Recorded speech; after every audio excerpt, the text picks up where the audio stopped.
Hi, this is Lisa Kostova, and I'm a leadership coach for entrepreneurs using astrological insight. Today, I want to chat with you about something that I came across while listening to Marianne Williamson's book, The Law of Divine Compensation, and it is the difference between a job and a calling. So Marianne said, and it struck such a huge chord with me. She said, the world can give you a job, but this job can be taken away. A true calling puts you in a career position that can never be taken away. I think she called it a career zone. And it really made me think about the journey that I'm on, the journey that so many of you entrepreneurs are on. So many times we ask ourselves, are we crazy? What are we doing? What are we doing leaving the security and the safety of a corporate job, the predictability of a steady paycheck, into exploring the unknown, into going into the horizon and pursuing something that we feel deep within is our soul mission, is a legacy into this world, wanting to be born. So for me, this was a very gradual process, and it was I had to go through a lot of fear because I was so focused on my career. I was so focused on building my career, building authority, building expertise, building credentials that I felt would be important. Important contribution, my contribution to this world. But it all felt, once I started achieving these external markers of success, it all started feeling empty or shallow. And I was craving that deep meaning that I knew was there for me. I knew I was meant to bring forth more important work into this world. I knew I was meant to serve people in a deeper way than just being an executive in tech, a manager in Silicon Valley.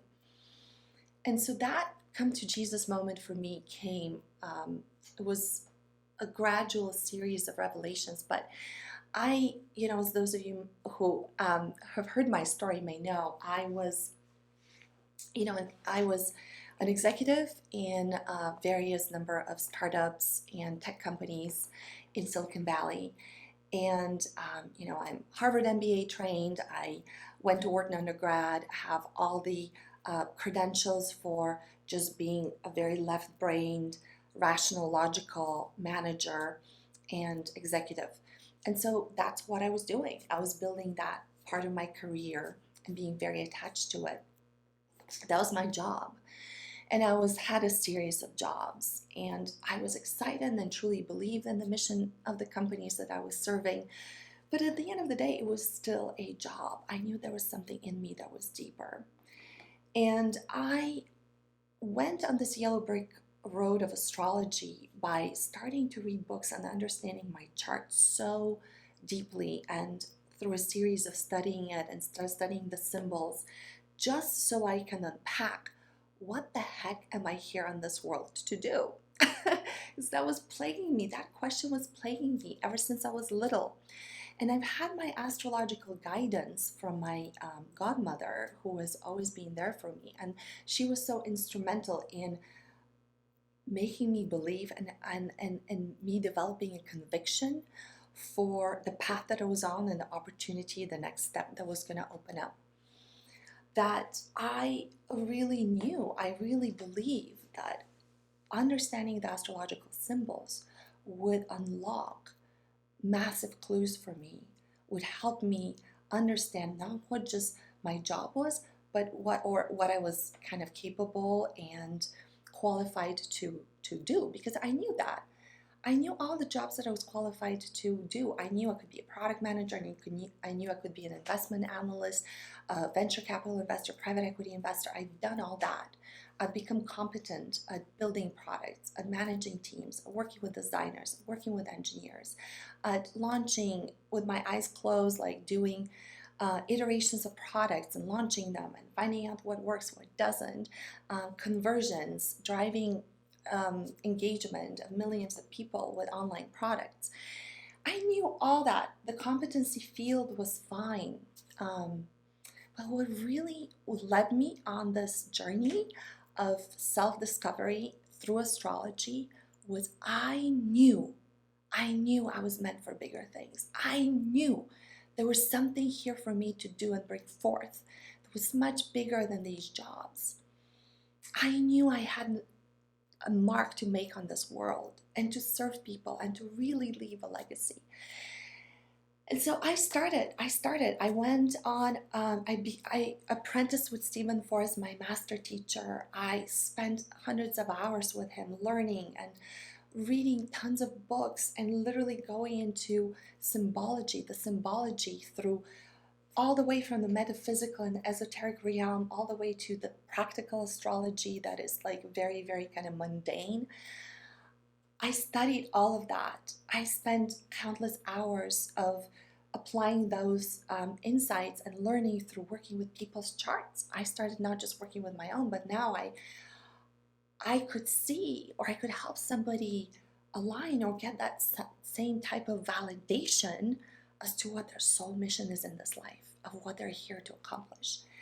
So I went on this yellow brick road, and I've been on it for 4 or 5 years as I was working my day job, very demanding tech job, and then I would disappear for nights or weekends. My colleagues thought I was on some sort of wellness retreat, and I would go change hats and become an astrologer and go and study that. And I would enter this magical world of exploration, of understanding symbology through such a deep, soul-connected, heart-connected way that I would just lose track of time. And slowly but surely, I started gaining an understanding of what I was here to do. But it's very interesting, like anything that you're really good at in life, you can do the thing you're good at for other people, but sometimes it's so challenging to do it for oneself, isn't it? Like if you are, for example, if you're a therapist, it's very common for therapists not to be able to see their own habits or blind spots, or be able to do self-therapy. Coaches, the same thing. Coaches need coaching too, because whatever is easy for you to see in another person and really believe in them and motivate them and just evoke from them their own leadership, their own solutions, it's really hard to do with oneself, because the ego gets in the way, because all these fears and stories that we've layered on through our lives get in the way. So I always think of it as like you have a fogged set of sunglasses or glasses, or they're tinted anytime you look at your, or maybe a better analogy is like you have a set of glasses that enable you to see long distance, but like really it's really fuzzy and short distance, and it's like you can't see your own stuff, but then you're able to see everybody else's. Haven't you noticed that with the things that you're good with? So here am I'm leading this totally dual life.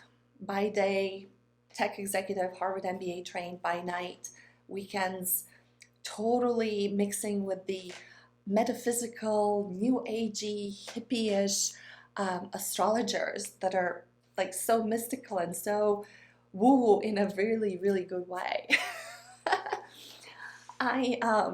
I literally, it felt like living a double life, and it was so stressful, so stressful.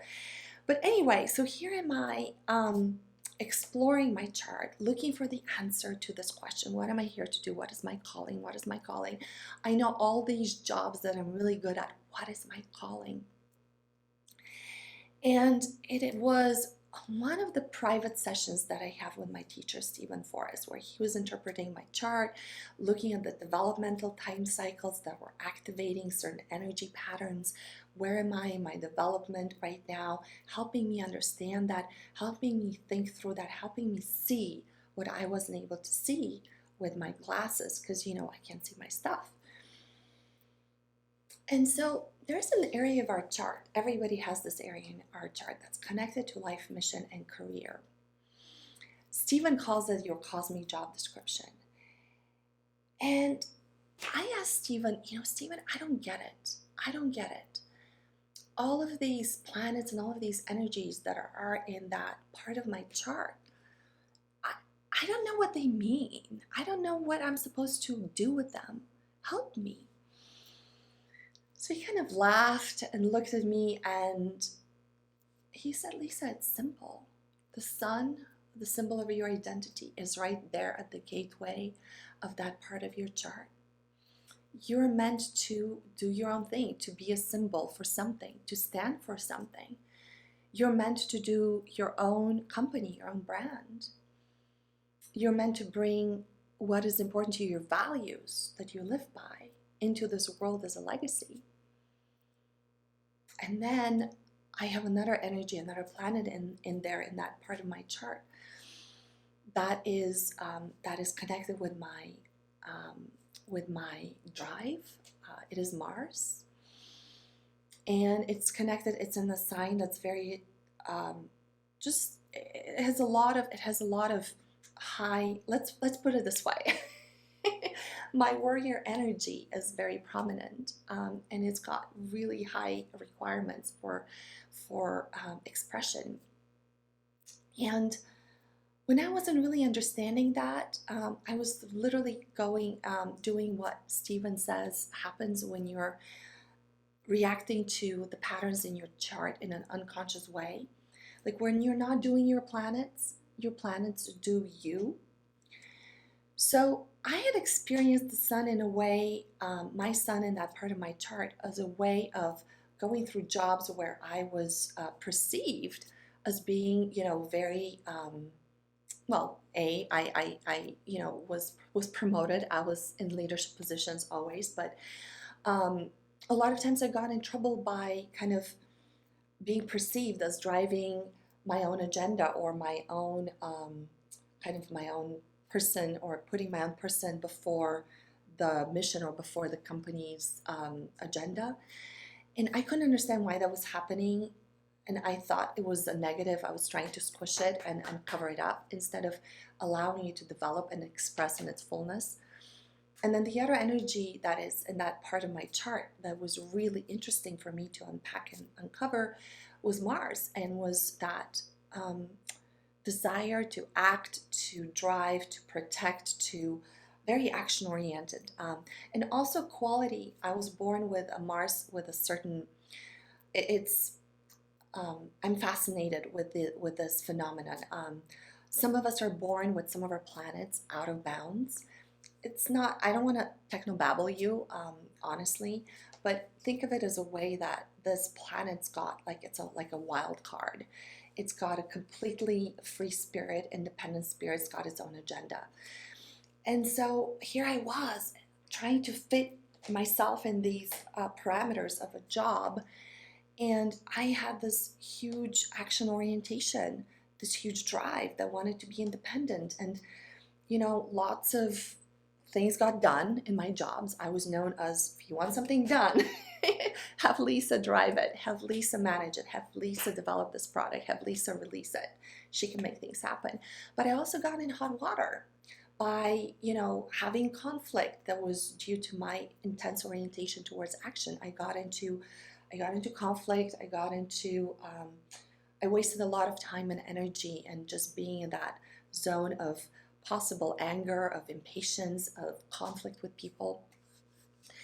And then Steve, I remember so clearly, we're sitting in this room in Borrego Springs. He lives in beautiful Borrego Springs down in Southern California, where, you could see the night sky. He's, of course, an avid astronomer, because at the end of the day, astrology and astronomy were the same science up until very recently. up until the Middle Ages, where astrology got demonized and got labeled and got shunned. And in fact, there is a very famous astronomer, and I'll talk about it in a different episode, who practiced astrology in secret. And he said, my evidence is compelling my unwitting belief that this system works.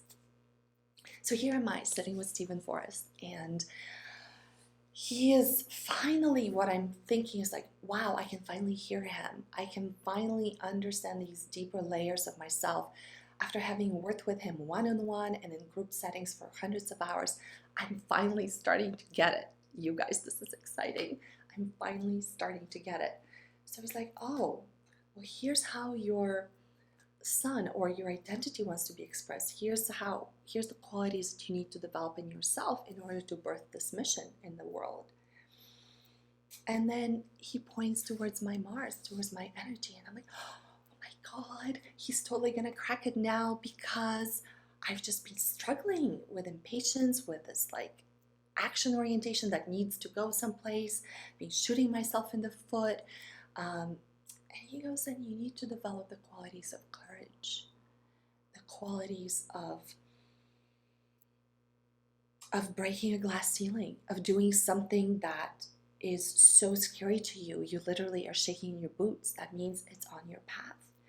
You stand for something, you develop courage. You are a model of courage by your example. And that's what you get to attract, develop in others, courage. Courage and that high warrior quality. So that for me was huge, because it really cleared. It was like taking a wipe and cleaning out my fogged glasses and being able to see clearly what I had, what was in front of me, my calling, through the lens of astrology, through the lens of working with these symbols. And it became very clear to me, I need to come out as an astrologer, as somebody who works with the system. And then I get to take this quality that I need to develop in order to be successful and birth my legacy in the world, which is I get to be independent. Get to take a risk. I get to take lots of risks, coming out as working with astrology in front of all these Harvard Business School educated people that are running their companies, that are just in a very left brain oriented sphere. All my tech colleagues who've perceived me as like, wow, Lisa's like really logical, rational, she gets stuff done, and now she's lost her pebbles. That was literally my fear. So I get to come out, and then I get to do a bold move of attempting something that's not been attempted before. And there's other energies working in my chart at this time that I get to harness and understand through this principle of astrological insight, that I get to combine, I get to take astrology back into the mainstream. I get to use the astrological insight as a developmental tool for people to build, to understand and align their business vision with their soul mission, truly develop that same level of understanding and conviction in what are they here to do, and help them be successful on so many different levels, from the spiritual alignment